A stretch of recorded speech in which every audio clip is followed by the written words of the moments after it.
Assalamualaikum warahmatullahi wabarakatuh. Halo sobat semuanya, kembali lagi dengan saya yang akan menceritakan bagaimana reaksi saya ketika kaki saya telah diamputasi. Tonton video saya sebelumnya biar tahu alur ceritanya. Saya selesai operasi sekitar jam 4 subuh. Pas pertama pintu operasi dibuka, di situ saya langsung sadar. Sebelumnya saya dibius total. Pas pertama sadar, saya manggil ibu. Ibu di mana? Bagaimana kabar ibu? Yang ada di pikiran saya hanyalah ibu. Soalnya ibu menangis liatin saya waktu saya di ruang UGD. Di situ dokter bilang, ibu kamu ada di luar. Dia baik-baik aja. Di situ suster mencari keluarga saya. Suster pun nanya, yang mana ibunya Rino? Kakak saya yang di sampingnya ibu langsung bilang, ini ibunya sus. Dan suster melihat ibu saya yang begitu lemas, gak berdaya, yang selalu nangis. Lihat keadaan saya, bahkan yang tahu kaki anaknya mau diamputasi. Di situ akhirnya ibu gak jadi menghampiri saya. Yang menghampiri saya adalah adiknya ibu. Pas saya di ruang inap, semua alat-alat terpasang di seluruh tubuh saya. Yang saya tidak tahu nama alatnya itu apa.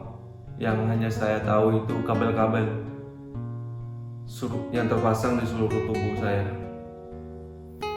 Pas di ruang inap tersebut, entah apa yang ada pikiran saya malah minta kelapa muda sama teh hangat. Mungkin efek bius yang belum hilang. Karena sesudah operasi gak boleh makan, gak boleh minum sebelum buang angin. Dari saya kecelakaan sampai selesai operasi, saya tidak ada makan dan tidak ada minum. 24 jam saya tidak ada makan dan tidak ada minum. Cuman infus yang terpasang di tangan saya, tangan kanan buat infus cairan, yang tangan kiri buat infus darah. Dan di situ saya merasa kaki saya sakit banget, nyeri banget, kayak ditusuk pakai pisau. Aku bilang ke keluarga, kaki aku sakit banget. Keluarga pun bilang, iya kamu yang kuat ya nak. Di situ aku lihat raut muka mereka begitu sedih, baik itu ibu, kakak-kakak, adiknya ibu, dan yang lain-lain. Aku lihat mata mereka lebam karena nangis liatin keadaan saya. Di situ pun saya juga merasa bersalah telah membuat mereka sedih dan telah membuat mereka khawatir. Di ruang inap tersebut, satu kamar ada 3 orang, tapi saya hanya beberapa hari di ruang inap tersebut karena ada salah satu pasien, kalau nggak salah dia itu patah kaki, tapi belum dioperasi, belum ada tindakan dari dokter. Di situ kalau dia merasakan sakit, dia teriak-teriak. Disitulah saya mulai merasa nggak nyaman. Saya bilang ke keluarga bahwa saya mau pindah ke ruang inap yang lain. Kalau enggak, saya minta pulang ke rumah aja. Keesokan harinya, keluarga mengurus buat pindah.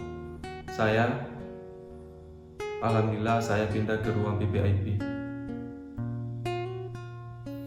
Disinilah momen bagaimana reaksi saya ketika tahu bahwa kaki saya telah diamputasi. Kaki saya yang diamputasi itu diperban beberapa hari, perbannya itu harus diganti.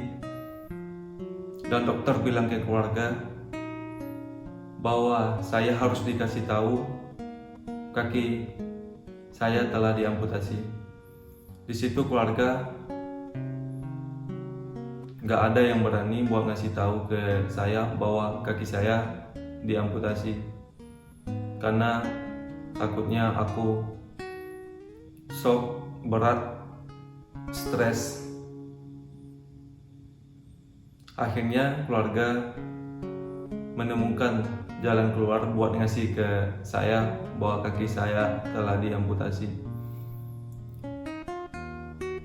Keluarga pun menyuruh mantan buat ngasih tahu ke saya bahwa kaki saya telah diamputasi.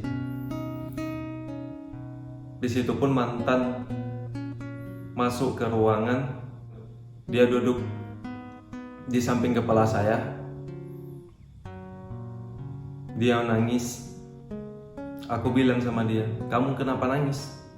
Sambil mengusap matanya, dia bilang, "Aku nggak apa-apa kok."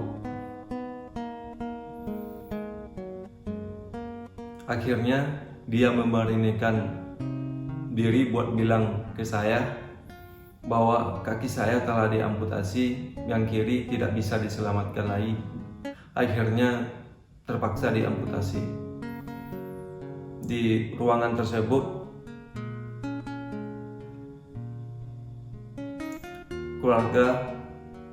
anggapan keluarga, aku dapat kabar kayak gitu, anggapan mereka aku stres, shock. Tapi anggapan mereka itu semua salah. Saya bilang ke mereka, saya udah tahu kok bahwa kaki saya tidak bisa diselamatkan lagi. Saya lihat waktu kecelakaan, tulang-tulang saya keluar, bahkan kaki saya hampir putus. Aku bilang kayak gitu mereka. Satu ruangan tersebut tangisan langsung pecah.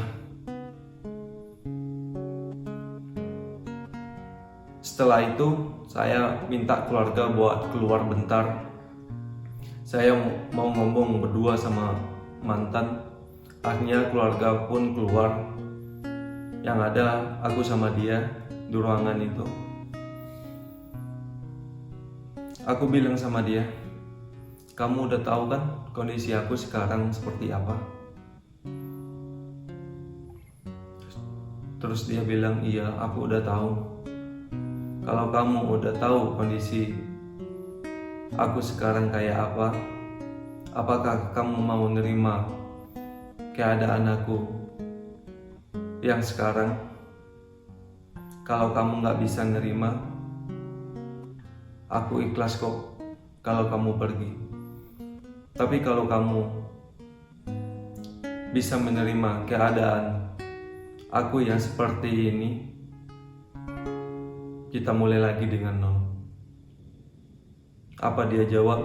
Dia jawab, "Iya, aku mau menerima kamu, segala kekuranganmu dan segala kelebihanmu." Yang akhirnya itu hanya sebuah ucapan, tapi bukan sebuah tindakan. Selama 1 bulan saya di rumah sakit. Selama 1 bulan itu saya menjalani 3 kali operasi. Operasi pertama saya menjalani operasi amputasi. Seminggu setelah operasi amputasi, saya menjalani operasi yang kedua, operasi pemasangan pen di kaki kanan saya yang patah. Setelah operasi yang kedua, saya menjalani operasi yang ketiga.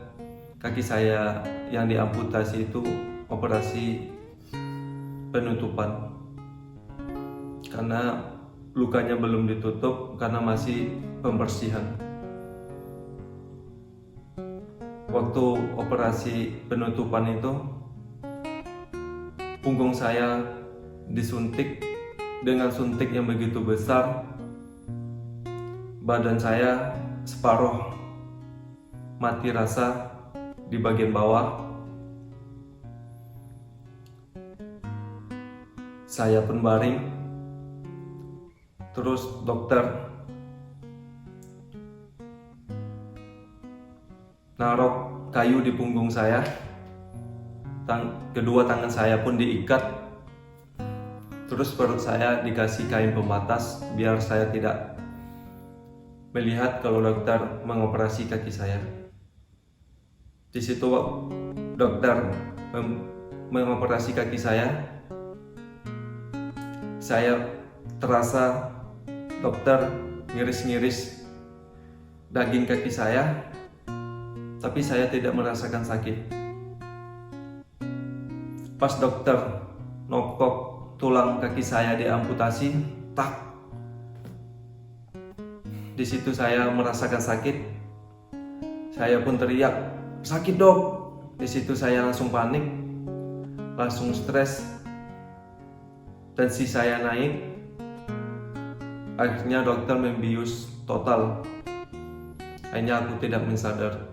Akhirnya aku tidak sadarkan diri.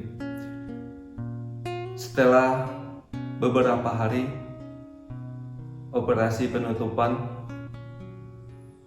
akhirnya dokter mengizinkan buat saya pulang ke rumah. Selama 2 tahun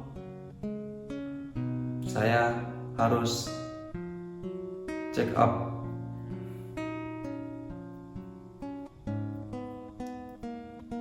Sekian dulu video dari saya. Salam literasi buat seluruh Republik Indonesia. Tetap semangat, tetap optimis, lampaui batas tanpa batasan. Tunggu video selanjutnya. Sekian dari saya. Assalamualaikum warahmatullahi wabarakatuh.